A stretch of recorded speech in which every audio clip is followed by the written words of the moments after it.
Just went on a lengthy walk where I received a number of text messages asking me about the qualities of leadership, or what it means to be a good leader, or how do I become more of a leader.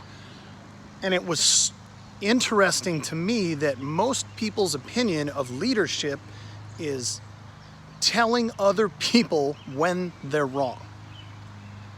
I personally would say that that has nothing to do with leadership. That has everything to do with being bossy and being fake and being self-involved, because typically when you're telling other people that they're wrong, you're assuming that you are right. Really, the only time when you can go to other people and be the model for success, I'm not sure there is a thing like that.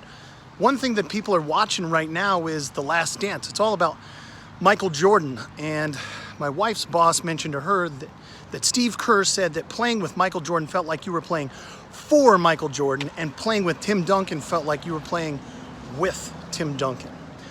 One of the things that I always want to exude as a boss is the feeling that we are working together towards the same goal, that everyone feels that I work as hard or harder than they do. To me, my concept of leadership is the idea of servant leadership, that you should meet other people's needs. That's the responsibility of the leader. There's another talk that you can find on YouTube that is called Good Leaders Eat Last. I think that's true. Whenever we go on trips and we're getting food, I try to make sure that everybody has something to eat before I concern myself with my need to eat something. I try to put the needs of the group in front of my own. One of the things I think that is also true about leadership is that true leadership means that you are responsible to make hard decisions that are unpopular, that will make people dislike you. That's pretty much, if I could sum it up into just a few words, that's what I think leadership is. I don't think holding other people accountable is the best part of my job. I think it's actually one of the worst part of my jobs. That means that I have, in some way, failed the person that I'm talking to.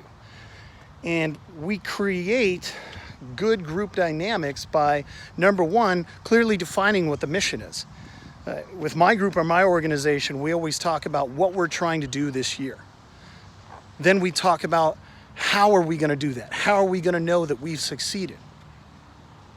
And we have clear, definable, achievable metrics that enable us to figure those things out. One of those things is we want to have a team GPA above 3.0 every single year. This year, for the 4th or 5th year in a row, we had a team GPA of above 3.4. And the girls had a team GPA above 3.5. Those are both firsts in our program's history. We don't have study halls. We don't have grade checks. We don't have interventions with professors. We don't do anything. We define the goal. We empower the people in our group to do it on their own. And I think, number one, we start with good people. I know what my institution is.